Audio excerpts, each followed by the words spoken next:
everybody, welcome back to Funko Pops and Comic Drops. This is part 3. This is going to be the final part for today. Let's see if I can do this. Funko Pops and Comic Drops. Funko Pops and Comic Drops. Okay, just something a little fun. Anyway, this is the comics portion, and I have got a lot of comics to show you. I've been hitting up some places online and trying to get caught up for my son's reads. This is comics portion. Okay, never mind. That's still going. Okay, so trying to get up on a couple of my son's reading lists. He reads Amazing Spider-Man. He reads some other stuff. And so anyway, I did a lot of trying to catch up since my LCS doesn't do current books anymore. I had to go out and find some, starting with Amazing Spider-Man number 21. And I'm loving these covers. I'm pretty sure it's still Alex Ross doing these. God, I love his work. But here we go. Amazing Spider-Man 21. Amazing Spider-Man 22. That's just good stuff. Amazing Spider-Man 23.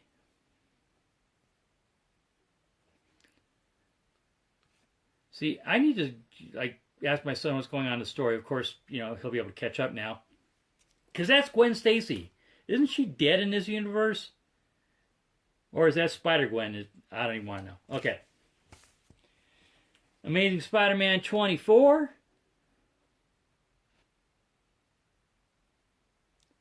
But I believe that's the Jackal and I don't know who else. And Amazing Spider-Man 25. Now, this is a thick, heavy book, but it ain't that thick and heavy. This was a $10 book. Not to get all sounded like my dad, but when I was buying comics, 35 plus years ago, a big book like this would have been like $1, maybe $1.50. Okay, $10. What's up, Marvel? Still, it's a pretty cool cover, so. All right, staying with my son's books, he also likes to read and collect Scooby-Doo Team Up. It's the only Scooby-Doo title he still gets. He, of course, loved Scooby-Doo when he was smaller. But he's having a lot of fun with these Scooby-Doo Team-Up books. They've been paired up with Batman and Robin and Superman and Harley Quinn and the Gotham Sirens. And now this is number 20, and he's teaming up with Space Ghost. Little Hanna-Barbera action going on there. Scooby-Doo and Space Ghost. Followed by, well, I'm out of line here. Okay. Scooby-Doo Team Up number 21, featuring Harley Quinn.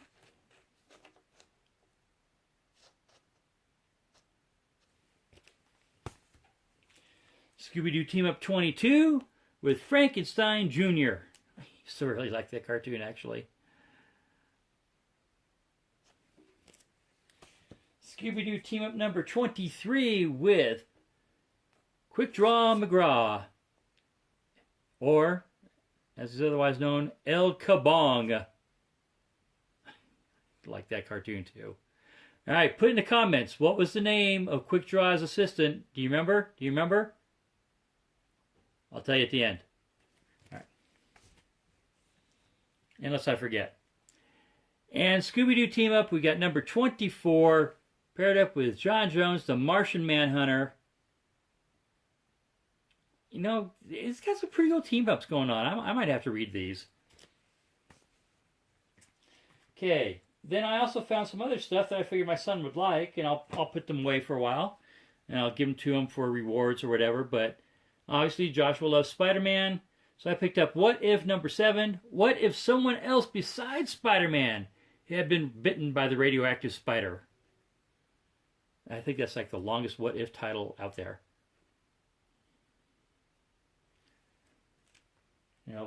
We got John Jameson, Flash Thompson, Betty Bryant. What if she had been bitten by the spider? Okay.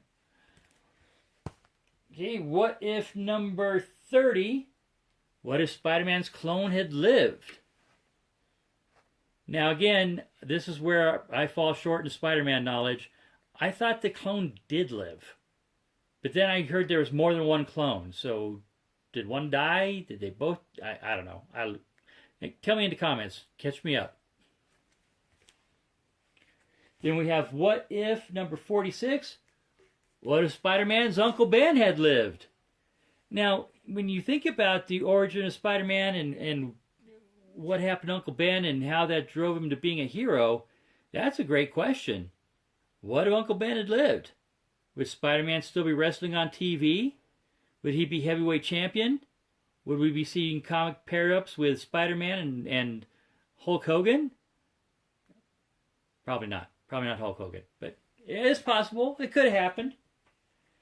And this one I'm really glad I found. It's in beautiful, beautiful condition. We've got The Amazing Spider-Man 529. First appearance of the Iron Spider suit. Joshua's going to love this book. I'm so glad I found it. I put it in Mylar. It's cool. He'll love it. He loves his Spider-Man first appearances. Okay, moving to my books now. We've got Injustice Ground Zero, number 8. And I'm really liking this series. I didn't think it would be that great. After reading through the first 5 years of Injustice, I thought, Ground Zero, come on. It's going to be kind of a ripoff told from Harley's point of view, but it's actually really good. So I'm looking forward to reading this book. I haven't read it yet, but the first 7 were really good. Okay, this is a new one, and this is a one-shot. I like my Archie horror comics. I do read the Sabrina horror comic. I've been reading Afterlife with Archie, which is a phenomenal, phenomenal book, right up to the last one, where they made Josie and the Pussycats vampires. But this one, I was curious, grabbed my interest, haven't read it yet, but I'll let you know. One shot, Jughead, The Hunger. And basically, from what I could tell, this is what if Jughead's always hungry because he's a werewolf. So, that's issue. This is a one shot, and there were 3 different covers. This is the second variant here, or the first variant, sorry. And then the one done by my favorite artist, and he does a lot of the Archie horror books. This is Francesco Francavilla. I've talked about him. I talk about him a lot, but I love his artwork. I really do. He does some phenomenal covers for Afterlife with Archie. He's also done some work recently with Monsters Unleashed, and also he did the 1 in 25 variant for Swamp Thing #1, the R.L. Stine run. Francesco Francavilla. If you're not familiar with him, look him up. Take a look at some of his work. It's not for everybody, but he is definitely one of my favorite artists. And last but not least for today's comic haul for Funko Pops and Comic Drops, Superman what number is it? Number 266. Superman taking on the Abominable Snowman. This one was right in my wheelhouse.